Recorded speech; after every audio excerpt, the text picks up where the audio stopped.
সেদিন অঝোর ধারে বৃষ্টি নেমেছিল। ভোরবেলা থেকে আরম্ভ করে বিকেল অবধি সেই অবিরাম বৃষ্টি। বৃষ্টির এক বিন্দুও কম ছিল না।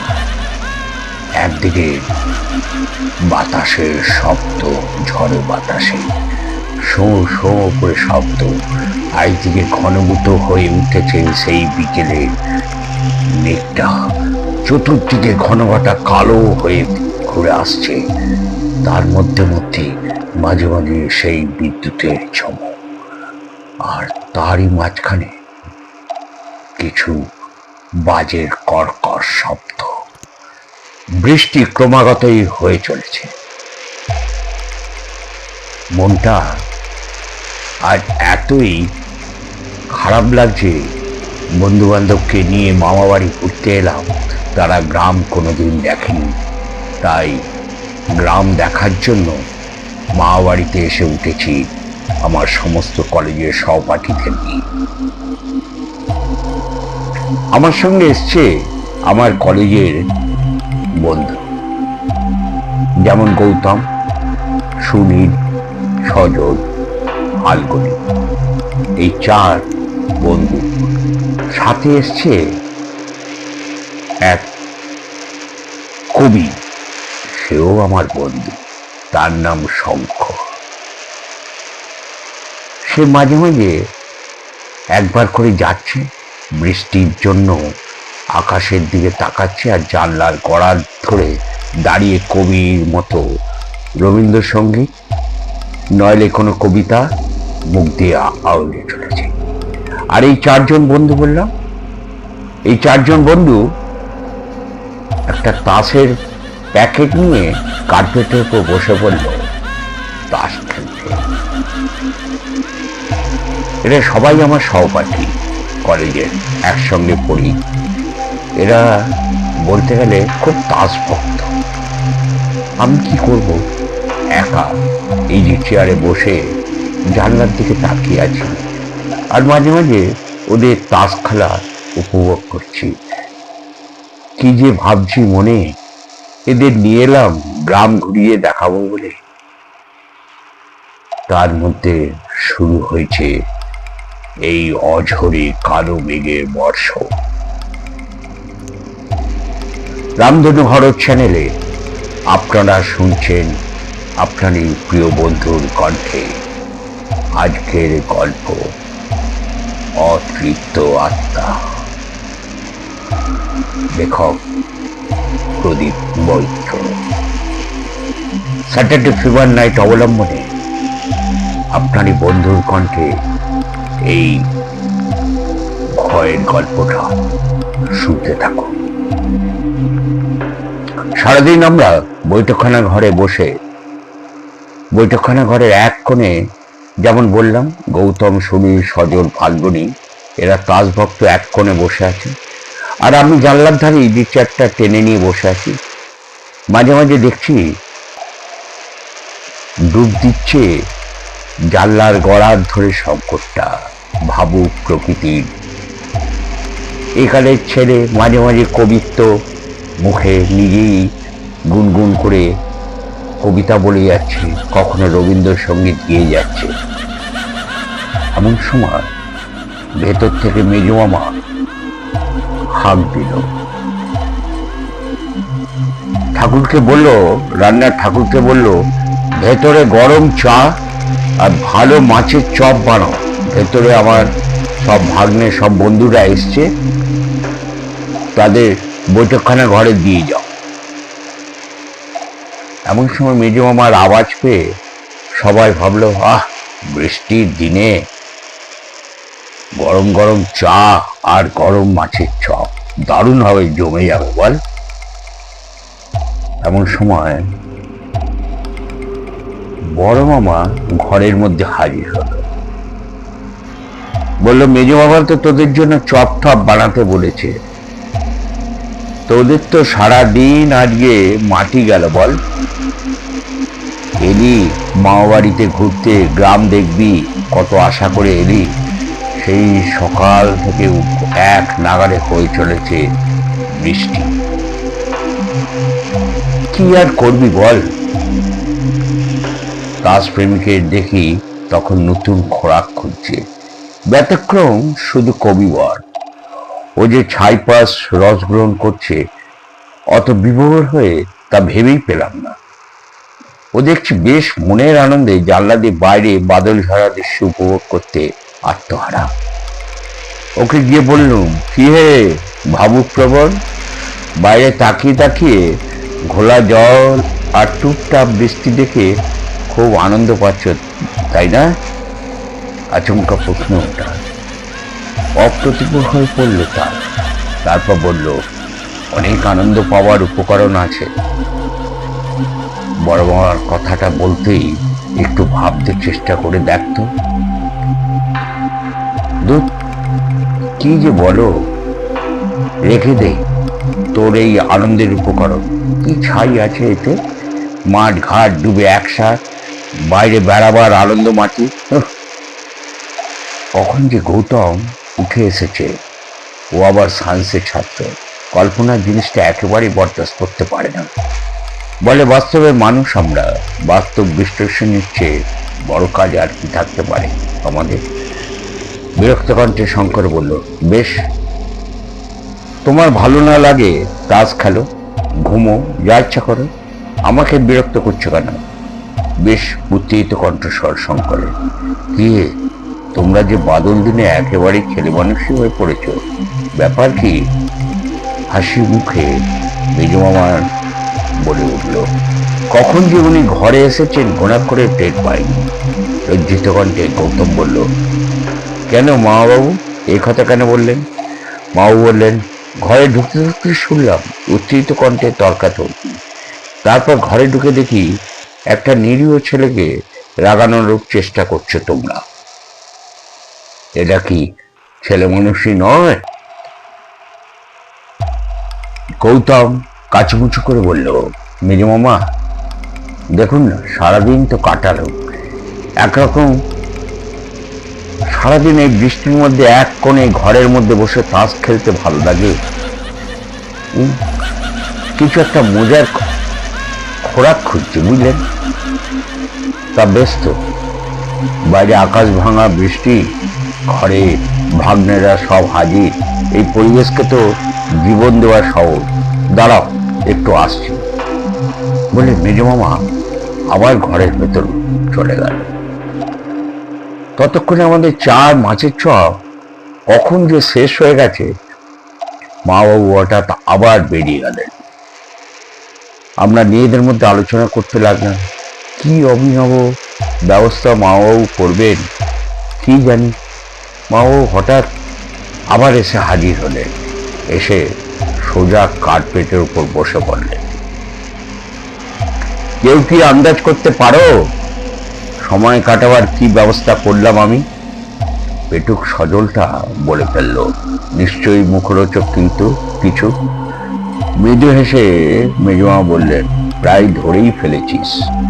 তবে তোমার মুখরোচক কিছু সঙ্গে আমার গল্প চালানো যাবে।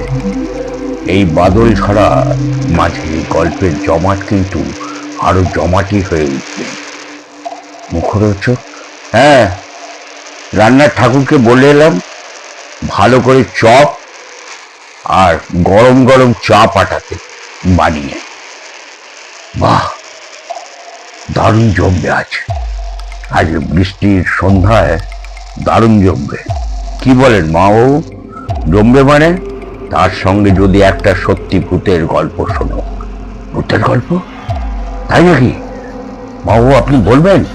মানে ভৌতিক অভিজ্ঞতা হয়েছিল আমার, সেটা কিভাবে বলবো তোমাদের সেইটাই চিন্তা করছি।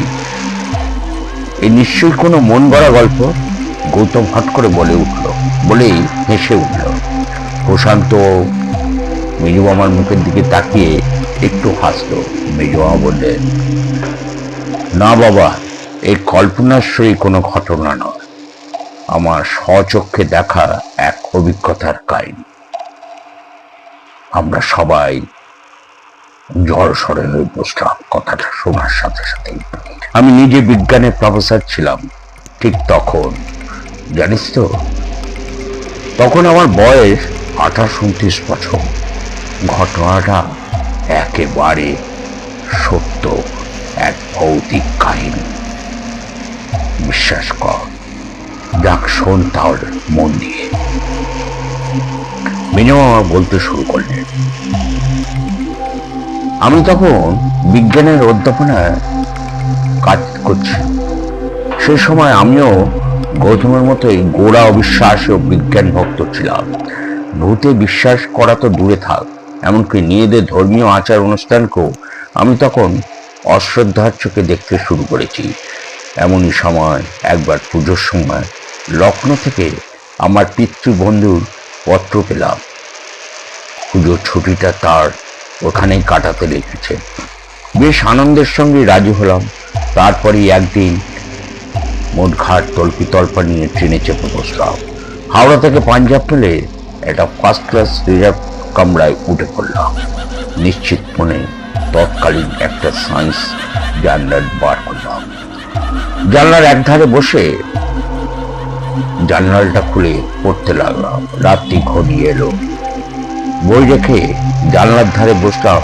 আধার ছায়া ঘেরা অপ্রসীয়মান দৃশ্য দেখতে দেখতে ট্রেন ছুটে চলল। বাড়ির দিকে তাকিয়ে থাকতে থাকতে কখন যে একটু তন্দ্রাচ্ছন্ন হয়ে গেছিলাম।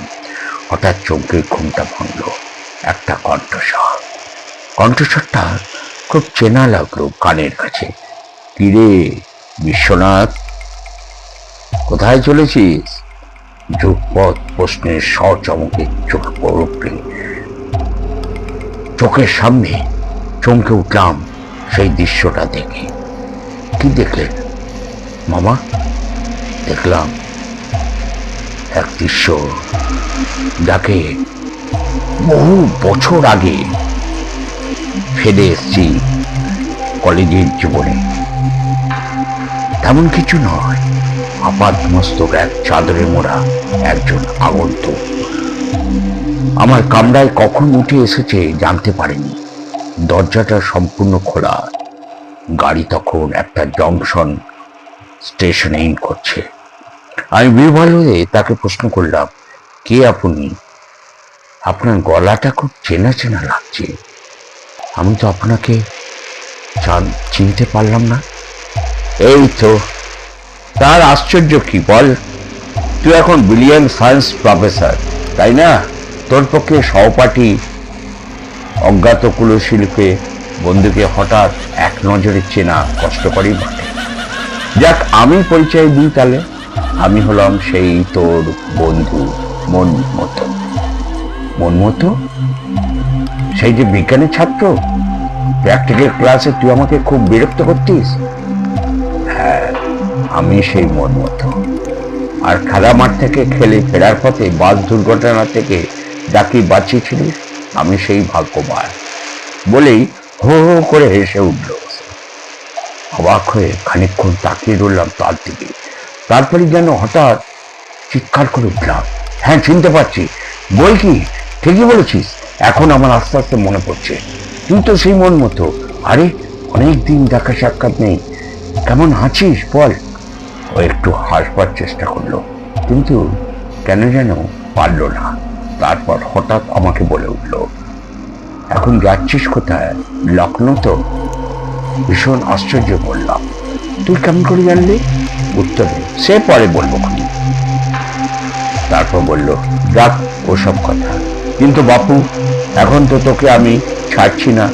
জানিস তো জোসিডিতে আমার বাড়ি আছে, সেখানে আমি রিসার্চ করি। আমার ল্যাবরেটরিতে আমার যত কিঞ্চিত সাধনা দেখে তারপর যেখানে খুশি যা। বললাম, না না না, সে আর হয় না রে। এখন জ্যাঠামণিকে টেলিগ্রাম করেছি আগামীকাল পৌঁছবো বলে। ওদের স্টেশনে আসতে লিখে দিয়েছি। ওরা কাল আমায় যদি না দেখে চিন্তায় পড়ে যাবে। কিচ্ছু চিন্তায় পড়বে না, চিন্তা করিস না তো, সব ম্যানেজ করে দেবো। পরে যখন যাব তখন কি ভাববে বলতো ওরা আমার সম্বন্ধে? না না না, পরে কোনোদিন তোর জোসিডিতে তোর রিসার্চের রুমটা দেখে আসবো। আমি শীতল কণ্ঠে বলল, কিছু ভাববে না।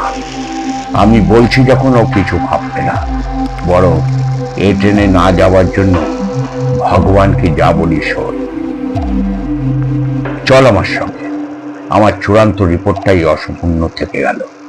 সেটা মুখে আর কিছু বলতে পারলাম না। ওর সঙ্গে কেমন যেন এক কথা বলতে বলে এক অস্বাভাবিক আমার চেহারা হয়ে গেল।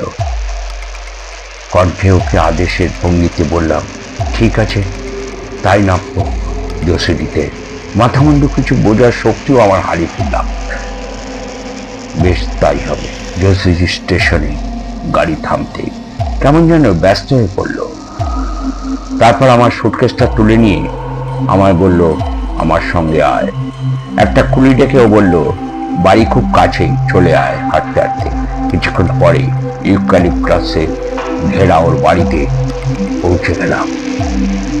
অন্ধকার ঘরগুলি পেরিয়ে ও আমাকে একটা লম্বা ঘরে নিয়ে এলো। হঠাৎ দপ করে বৈদ্যুতিক আলোটা জ্বলে উঠল। দেখলাম ওর ল্যাবরেটরিতে এসে দাঁড়িয়েছি। ঘরে কেমন একটা বিশ্রী গুমট গন্ধ গ্যাসে ভরে গেছে, যেন কতদিন পরে ঘরটার বাইরে হাওয়া ঢুকলো। আরো আশ্চর্য লাগলো যে এই ঘরে এসে দাঁড়ানোর সঙ্গে সঙ্গে কতগুলো চামচিকি ডানা ঝাপটাতে ঝাপটাতে ঘর থেকে দরজা দিয়ে উড়ে বেরিয়ে গেল।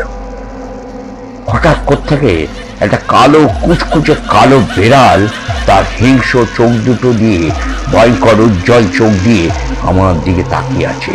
মন মতো তাকে তালা দিল, যা পালা। হঠাৎ যেন উকিয়ে কেঁদে উঠলো বেড়ালটা। তারপর একটা কালো বিদ্যুতের গতিতে বিড়ালটা যেন কোথায় অদৃশ্য হয়ে গেল।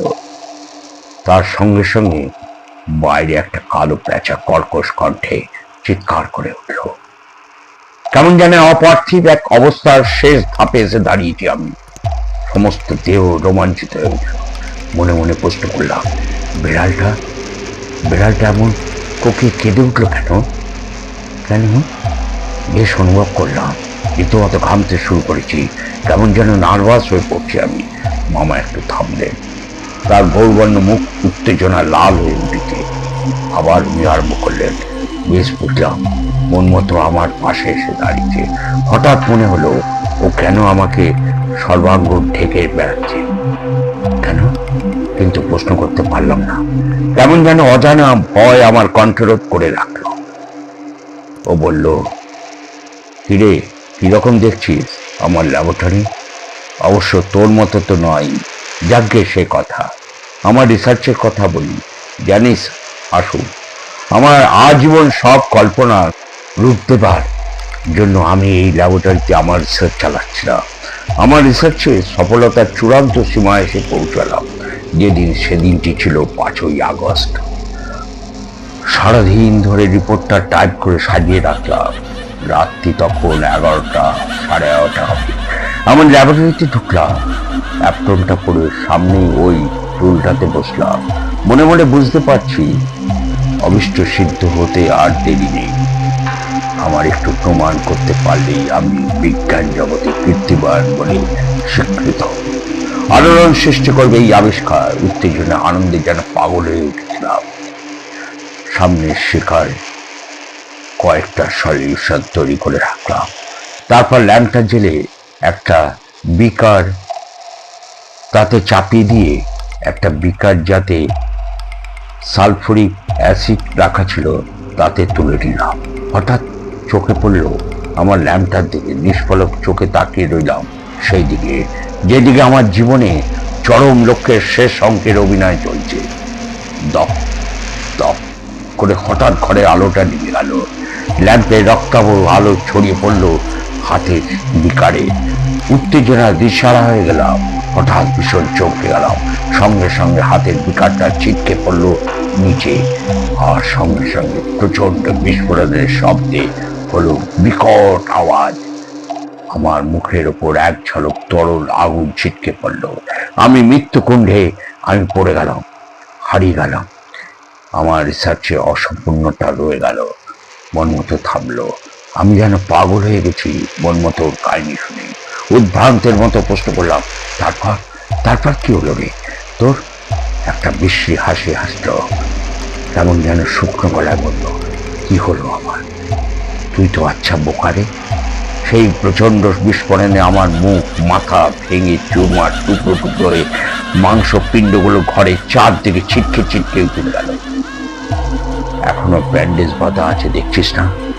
কই দেখি দেখি তোর মুখ। হঠাৎ বলে উঠল, দেখবি তবে দেখ।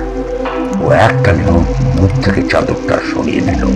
আমি দেখলাম ও সারা মুখে ব্যান্ডেজে বাঁধা। কিন্তু এ কি, ওর ব্যান্ডেজ অস্পষ্টতা হতে হতে অদৃশ্য হয়ে গেল। ও কি চেয়ে দেখলাম ব্যান্ডেজের তলায় ওর মাংসহীন মুন্ড, সাদা ধবধবে রক্ত মাংসহীন মুখ। চাদরটা যেন শূন্যে ঝুলছে। তবে কি, হঠাৎই ঘরের আলোটা জ্বলে উঠল, আবার দপ করে নিভে গেল। আমি প্রাণপণে চিৎকার করে পালাতে লাগলাম, পারলাম না। জ্ঞান হারাবার আগে মুহূর্তে দেখলাম সে বিড়ালটা তার জ্বলন্ত চোখ তুলে আমার পাশে এসে দাঁড়িয়েছে। তারপর আমার আর মনে নেই। পরের দিন জ্ঞানেতে দেখলাম শুয়ে আছি একটা চায়ের দোকানে টেবিলের ঠিক পাশে। জিজ্ঞাসা করলাম, আমি কোথায়? একটি লোক ভাঙা গলায় বলল, বাবু কিছু ভাববেন না, আপনি এখন ভালো আছেন। তাকে জিজ্ঞাসা করলাম, আচ্ছা ভাই, আমি এখানে এলাম কি করে? সে যে বলল তা হলো, আজ ভোরে ওর দোকানে দুধ নিতে আসার সময় গোয়ালা আমাকে ওই দানোবাড়ি গেটে অজ্ঞান অবস্থায় দেখে এসেছিল। তারপর সে আমাকে তুলে নিয়ে এখানে আসে। দানোবাড়ি? হ্যাঁ, ওই বাড়িটার নাম। হ্যাঁ, সে আমার সুটকেসটাও নিয়ে এসেছে। অবাক হয়ে প্রশ্ন করলাম, সুটকেসটা তো ঘরের ভিতরে ছিল, ও পেল কি করে? না বাবু, গাঙ্গু বললে যে বাবুর পাশেই সুটকেসটা ছিল। ভেবে কুলিয়ে উঠতে পারলাম না, সুটকেসটা কিরকম করে বাইরে চলে এলো। আমি দোকানদারকে বললাম, ভাই অনেক ধন্যবাদ তোমাদের, এখন যদি আমাকে একটা টাঙা দেখে দাও খুব উপকার হয়। নিশ্চয়ই দেবো বাবু। এ রামহরি, এটা টাকা বুলাও তো জলদি বাবু সাহেবকে নিয়ে। আমি পকেটের মানি ব্যাগ থেকে 10 টাকার একটা নোট তাকে দিয়ে বললাম। কিছুতেই নিল না সে। শেষে বললেন, তোমার সন্তানরা তো আমারও ভাইপো ভাইজি হয়, তাদের জন্য এটা নাও, না হলে আমি দুঃখ পাবো। ইতিমধ্যে টাঙা এসে গেল। সুটকেসটা নিয়ে তাতে চড়ে বসলাম স্টেশনের উদ্দেশ্যে। স্টেশনে পৌঁছলাম, শুনলাম চলাচল বন্ধ আছে, আজকে ট্রেন চলবে না। কাল রাতে পাঞ্জাব মেল শিমুলতলা স্টেশনের কাছে দুর্ঘটনায় পড়েছে। এখন শুধু রিলিফ ট্রেনের ব্যস্ততা। ভীষণ চমকে গেলাম খবরটা শুনে। তবে কি ওকে দুর্ঘটনা থেকে বাঁচানোর জন্য প্রতিদান দিল? মন মতো এইভাবে আমাকে ট্রেন থেকে বাঁচালো, অ্যাক্সিডেন্ট থেকে। মনটা খুব খারাপ হয়ে গেল। হঠাৎ কি মনে হলো, সুটকেসটা খুললাম, আবার চমকানো পালা। পরে দেখি একটা টাইপ করা অসম্পূর্ণ রিসার্চ রিপোর্ট। মনে পড়ে গেল ওর কথা, আমার রিপোর্ট অসম্পূর্ণ রয়ে গেল। দেখ তুই কিছু করতে পারিস কিনা। চিন্তায় পড়লাম আবার, ওই অসম্পূর্ণটাকে সম্পূর্ণ করার জন্য, সাধনাকে সম্পূর্ণ করার জন্য কি করতে হবে। আমার মাথায় নানা রকম চিন্তা ভাবনা আসতে লাগলো। নাকি উপকার করার দায়িত্ব ওর আত্মাকে আবার দেহ ধারণ করতে হলো। কে জবাব দেবে? মামা বাবু এবার একটু থামবেন। বাইরে বৃষ্টি তখনও ঝমঝমিয়ে পড়ছে। কেমন লাগলো? অতৃপ্ত আত্মা। যদি ভালো লাগে গল্পটি, অতি অবশ্যই একটু লাইক দেবেন আর কমেন্ট করতে ভুলবেন না। ভালোই হোক খারাপই হোক, যারা আমার শ্রোতা বন্ধুরা আমার গল্প শুনে, যাদের কাছে নোটিফিকেশনটা যায়, আবার যাদের কাছে নোটিফিকেশনটা পৌঁছচ্ছে না, দয়া করে নোটিফিকেশনটা অন করে রাখুন, তাহলে গল্পটি ছাড়ার সাথে সাথেই আপনাদের কাছে নোটিফিকেশন পৌঁছে যাবে। আর যারা সাবস্ক্রাইব করেননি, আমার গল্প শুনছেন, অতি অবশ্যই একটি সাবস্ক্রাইব করবেন। আপনার সাবস্ক্রাইব আমার একটি প্রেরণা। সবাই ভালো থাকবেন, সুস্থ থাকবেন, আবার দেখা হবে আপনাদের সাথে।